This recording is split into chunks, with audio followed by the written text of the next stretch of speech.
Trick. 26 goals in the season now for Sterling, and when you talk about a player improving under a coach, both on and off the field, this has been the year of Raheem Sterling, hasn't it? It really has. You're spot on there in many ways than one. His footballing, his ability is certainly at show, and then what he's done off the field as well, facing up to anti-racism. Never really thought he'd be that guy, but he certainly is, and it's good to see that he makes a stand against the anti-racism as well as playing as well as he does on the field. So he's really matured over the years and part of a great side that's going to continue. This isn't going away anytime soon, this Mancity dominance, I don't think. Now, there will be changes, I'm sure, this summer. There's rumours about Leroy Sané, for example, moving on. As Pep says, he wants players that remain hungry, and that's perhaps the biggest challenge. Right. He's won every single tournament available to him as a manager at least once. Yeah. He knows how to recharge a team, and Kevin De Bruyne, who got man of the match today for 35 minutes, was a bit part this season through injury, having been the best player in English football the season before. Will it be hard to keep these guys fresh? Well, that is we asked that question last year after they had 100 points. We did, didn't we? And they declined, just 98 this season. Just 98. They're on their dipping form for sure. It's like I said, they're not going anywhere. They'll refresh. These players know better than anybody else that the standards have to remain high, and if they don't continue that, they won't be part of the future of Man City. That's as simple as that. You're either on the bus or you're not on it, and they've all bought into it. Pep's a great manager to play for. I think culturally he's changed football everywhere he's gone. To be honest, with the Barcelona tick-attack, and then he went to Bayern, changed the culture there in German football. He's done the same in English football as well, which I wasn't sure was possible. We should mention Watford though quickly. It's tough, isn't it? Obviously, Gomez there is retiring, we believe. You're on the centre stage. It's been a really good season for Javi Gracia. You're on that stage. You're at Wembley. It's okay losing to Man City, but 6-0, it's a record. Very painful. Yeah, sure. I mean, what do you say after Troy Deeney would probably go in there and say, well, the good thing, boys, is we didn't lose 7 or 8 because it could have easily been in the end. They just completely gave up the cause. Their spirits were broken, I think, at halftime. And they gave a little bit in the second half early on and then just got routed by a spectacular side, one of the best English teams we've ever seen. Absolutely, absolutely. Well, as we get closer now to the trophy presentation, let's go back to Wembley with the men who called today's game, Martin Tyler and Stuart Robson. We'll remember for a long time, Stuart, because some teams, they know inside when the game's won and they maybe just stop and keep the ball, and Mancity is very good at keeping the ball, but they were racking up the goals still. Well, their decision making was good. They tried to keep the ball, said to Watford, if you want to come and win it, you're going to have to come out and leave spaces open. Watford tried to do that, they played around them, and it was the pace of those attacks. So clinical with that final pass. There was the difference. There's been a lot of differences between the two teams, but when Watford had a chance to be clinical, they didn't do so. Man City, nearly every time they got into that penalty box, they looked a real threat. The medals are taken up. First of all, the officials' mementos of the day. He asked that question of the handball that Kevin Friend waved away, and when Watford were very much in it in the early minutes. And he was backed up by VAR as well. Yeah. Who obviously would have been looking at it, said there was no problem. The highlight of any official's career to take charge of an FA Cup final. The statutes have said for a long time in the refereeing world that you only get to do it once. Which is a strange decision, really, because if you're a very good referee and you're on the books for 10 years, you should get another chance of doing it. Now, Javi Gracia. We'll see a long and tiring walk now. His first final as a coach, and he had a plan. Players couldn't quite execute it. We mentioned the Herrera chance. We should also mention those early minutes in the second half. 2-0 half-time to get them on the front foot, to play higher up the field. But when the chances came, or half chances came, just didn't take them.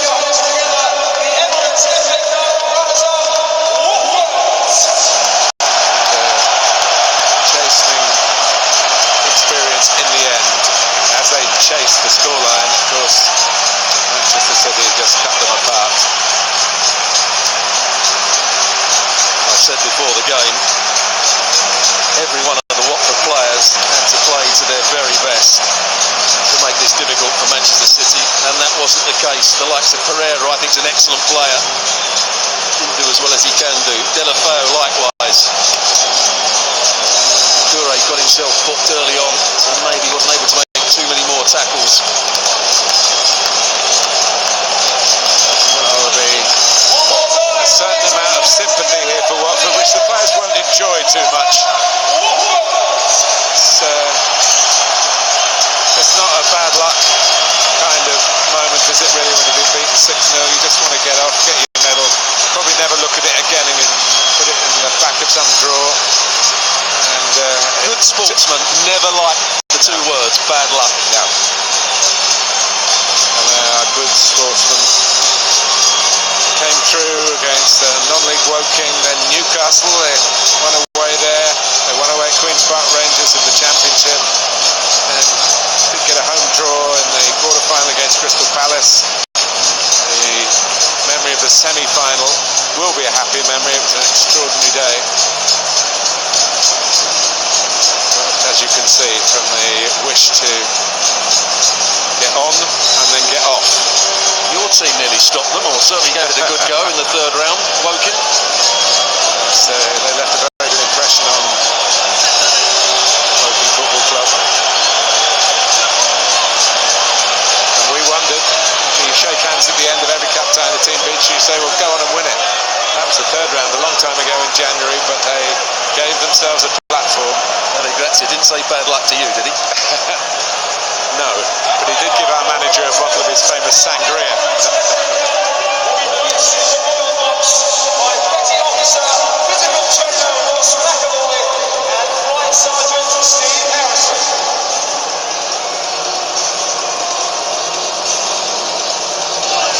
Well, here they come, the conquering heroes, winners of the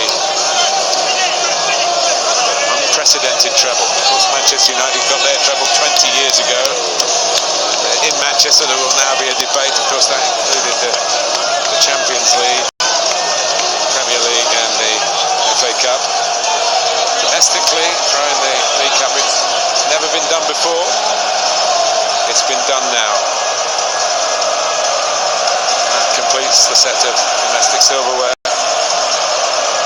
Cambridge ready to make the presentation with the chairman Greg Clark. Ladies and gentlemen, the winner. And you look at it, 51 domestic games, just 4 defeats. Manchester City.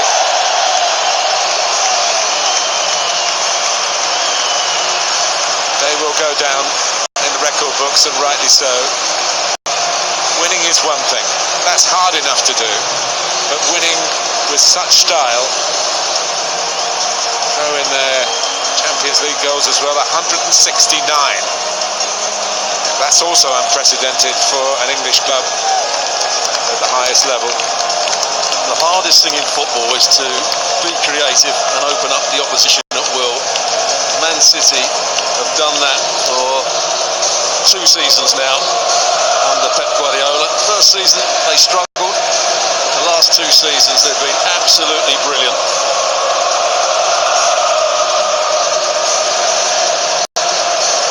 Vincent Kompany, the statesman at the Manchester dressing room.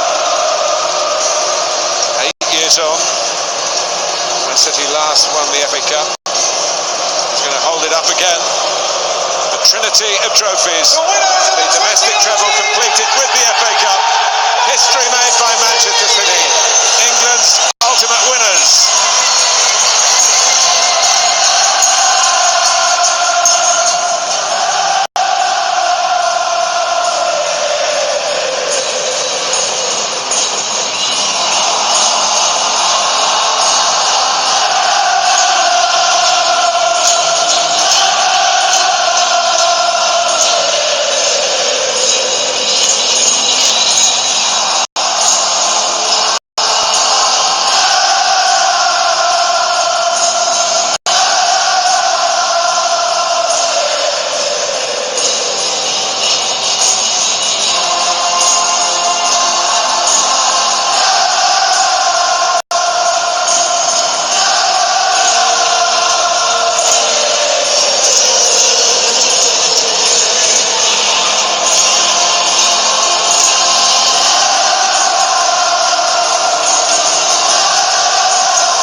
continues. Craig, you played in the FA Cup for many years. You know what this day means to English football, and now for this club, it's another step, isn't it, towards immortality, really? Yeah, it's one of the best teams and greatest sides we've seen in English football. There's no doubt about that. Like I said, they're not going anywhere. Ederson there, a great addition to the side. The last sort of piece, I think it was, to Pep's side, somebody that could play the ball out of the back, sweeper keeper. And De Bruyne, who's been injured most of the season. When you miss somebody like that, who was the best footballer probably in England last year, most teams can't get away with it. But Man City have, and everybody that steps in have just played the very, very best. It's been incredibly impressive. Vincent Kompany, the captain there, people wrote him off 2 years ago. He's injury prone. Yeah. He's too slow for this modern game. He won't fit into a Pep style of system. He scores that goal against Leicester in the league to essentially win the league that Monday night. Plays last week. He captains the team once again today. They'll re-sign him, I'm sure. He brings so much to the table, of course, and when you see him celebrating with the trophy with a big smile on his face, all is right in the footballing world. One of the good guys. Yeah, he is one of the good guys. You know, they should keep him around regardless of the fact he's a leader on and off the field. He is the club captain. Raheem Sterling, have to give him a mention too, scoring a hat-trick in this match. His third this season in 3 different competitions. One of them was for England. And you look at Sterling, and I can always see that he's only going to get better. I don't think he's the finished product yet. Well, he was interviewed this past week on the BBC, and he said how up until the age of 17 he was so confident, and then for 3 years he lost his way and he lost all his confidence. But now this year, for the first time since those days, he feels back to the Raheem Sterling that was this boy wonder, which is frightening, I think, for the rest of the Premier League. He was arguably the best player for City this year. Now, some people might say Bernardo Silva, who was very good as well, but it's tough to pick a player of the season for Man City. I mean, Ederson might get some votes as well. He's so calm back there and composed, but what a team, and sure there'll be some changes, but overall, like I said, the core still there. It's still pretty young, and this domination could go on for some time. Yeah, I think it will. There's no reason why. What a great day for Manchester City. Just fantastic. The treble, great group of players. It's good for the club. They've got some issues off the field too, with potentially being suspended from the Champions League for spending in the wrong areas, I guess. Maybe a transfer ban. Maybe a transfer ban. Well. But it'll be interesting to see what actually happens with that. But for now, it's just about this terrific footballing side that Pep has put together. And it's not an easy situation when you look at a side like Man City too, that faces teams that bunker in, put big blocks in the top of the box, and you've got to break them down week in, week out. And he does it every single week. Pep has, you mentioned it, Craig, he's changed English football, hasn't he? He really has, and we're seeing that the clubs come aboard as well. The game is evolving all the time, but right now 4 teams in 2 European Cup finals. It's a high place where we're enjoying English football, and that man there, Pep Guardiola, it's changing the way it's being perceived, I think. Absolutely. The way he plays out of the back and keeps control and presses at the right time, the balance has been bang on for the last 24 months. There's no doubt about that. And that's why they give themselves always a chance to win, not only matches, but actual competitions. 4 losses in 51 domestic games. Ridiculous, isn't it? Impressive. Blue Moon ringing out now. Last week at Brighton, it was Wonderwall ringing out, of course. Sheikh Mansour, people will say, well, yeah, they bought championships, and obviously the team changed, the club changed when they were bought by the Abu Dhabi royal family, but they've made smart purchases too. Yeah. And you compare to other teams who have spent a lot of money as well, you have to give City and their backroom staff a lot of credit. Yeah, well, they were after Pep hard, right? It's really, really hard, and they paid him what he wanted to come.